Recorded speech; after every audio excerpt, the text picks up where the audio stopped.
Welcome to lesson one of this introduction to backgammon course. Just getting you started, teaching you some of the rules, some of the objectives, and a really basic guide to how the game works. You'll find that the game is quite simple to learn.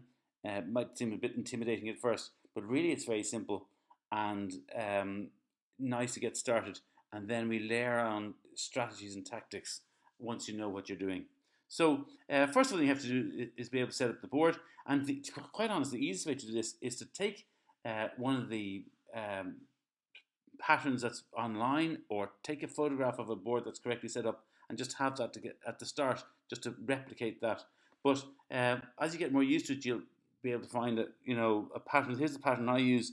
If you take one of the middle triangles on the bottom row, you put 5 checkers in that. So in this case, I'll put it on this side. 5 checkers go there. And if that's up against the left-hand wall, if you like, of that quadrant, on the far side, the upper quadrant, we put 5 more. And then we put 2 more, again, directly across from that. And there's 3 more to go in, and they go in the other quadrant where we haven't got any of the checkers, 2 away from the original 5. That's the setup for white. That's always, it never changes. And for your opponent, they just replicate that. It's a mirror image, and again, that never changes. So that's the starting position. Just bear in mind though, if you were looking at that from if we flip that board upside down, instead of looking like that, it would look a bit like this. But it's the same pattern. I've just literally just flipped the board upside down and put white upside down this time, and we'd be moving a different direction. I'll show you what I mean by that in a minute. So having set up the board, we now start with our first objective, which is to fill what we call our home board. And what I mean by that is, again, if you look at the pattern, that's the way we kind of set up initially. The bottom right quadrant, if you've divided that board into 4 sections, the bottom right is our home board. So here's a diagrammatic version of it again. If you look at it again, where we have put those first 5 checkers becomes our home board. And in this case is in the bottom right. If we turn that diagram upside down, which I'm not going to do, from black's point of view, their home board would be their bottom left. But again, it doesn't matter which way you're facing, it works exactly the same. So as white, what we're trying to do is bring all our checkers around into our home board. And it's a bit like Ludo. Just you roll the dice and you move your checkers according to what you roll in the dice.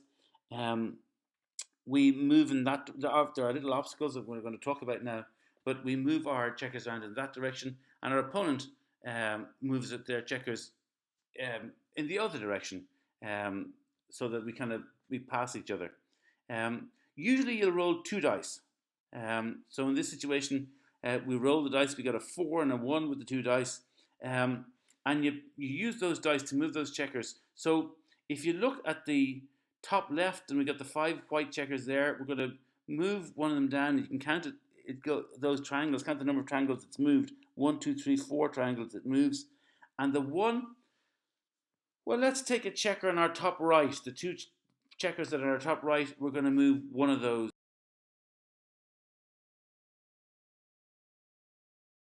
That way, it's the flexibility. So we could, again, let's go back to the start and look at the checkers on the top left.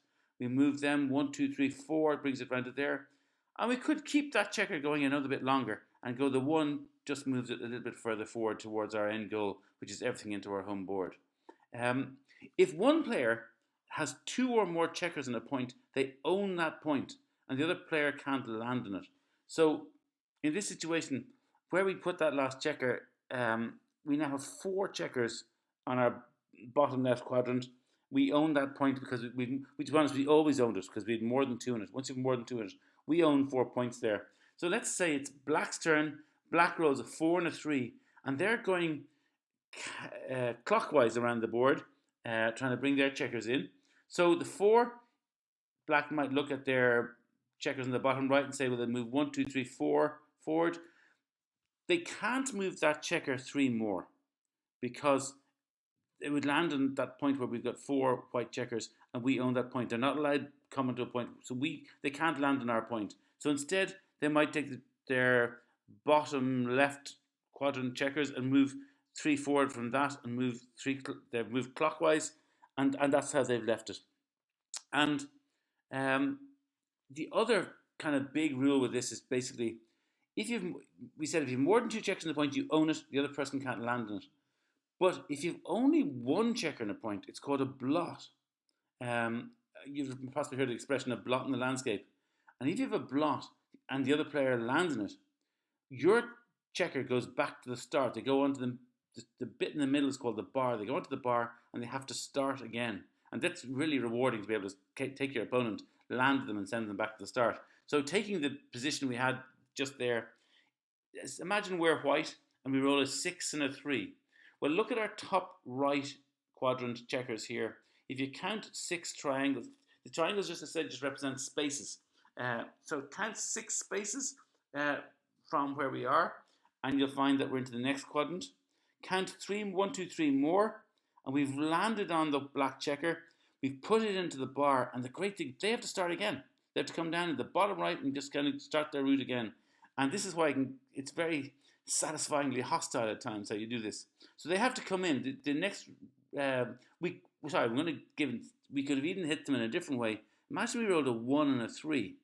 Well, can you see where would we hit them with a 1? And the answer is down in the bottom right again. Look at those 5 checkers in the bottom right quadrant of our white checkers. We can use one to hit the black checker, and we can make it that our point. We can own that point because if we take the neighboring pile of checkers and move 1, 2, 3 forward, we land in that. And now black can't land. Black can never have that. That's our point. We own that point until we take checkers off it. So we own that point.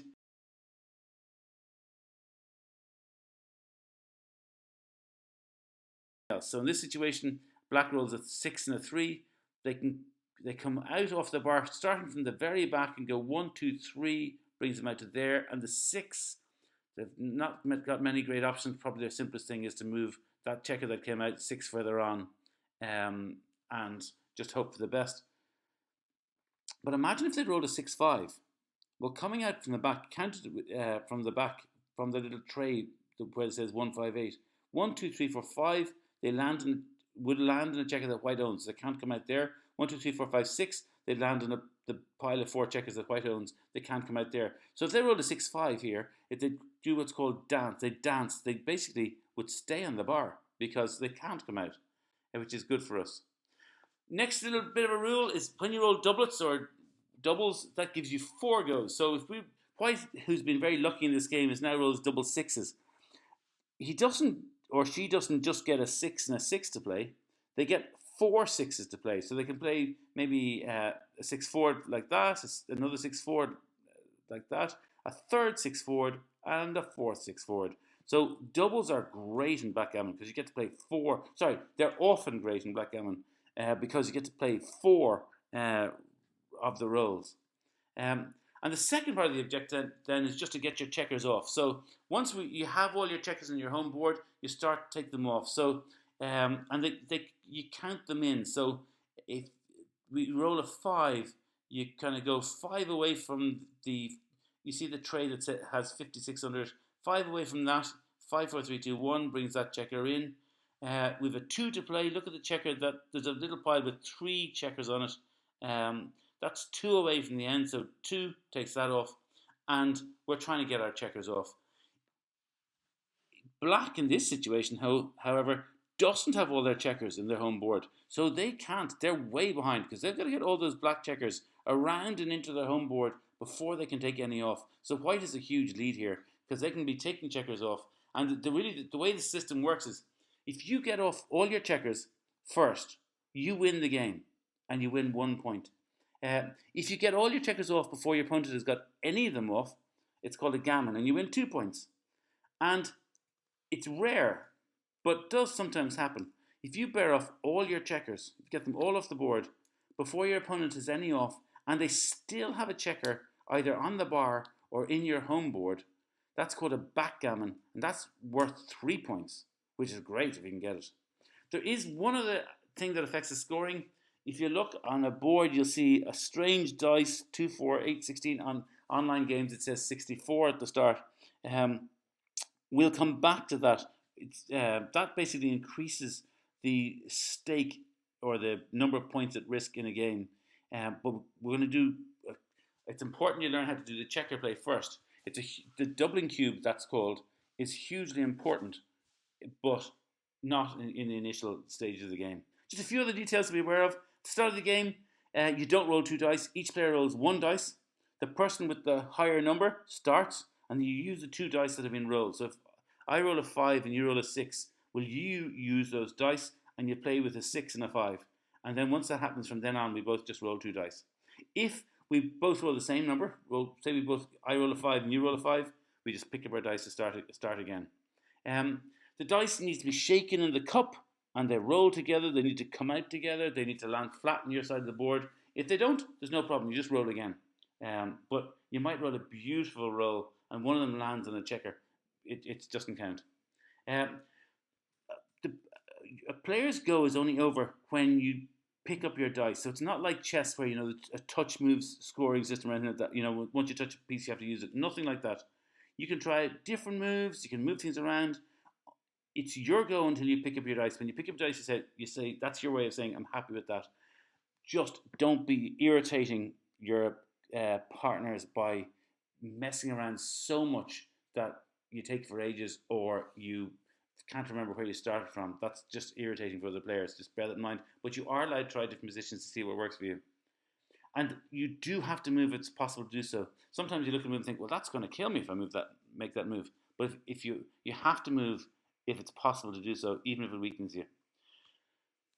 Sometimes new players worry about etiquette. There are lots of little minor rules and etiquette to backgammon, but backgammon players, you're going to find the backgammon community is unbelievably friendly, unbelievably understanding, and particularly with beginners, so you don't have to worry unduly. If you're doing something that's not quite the done thing, they'll very nicely tell you. They won't penalise you. They won't be dicks about it. They're just going to kind of let you get started and explain to you what you should be doing. That's all.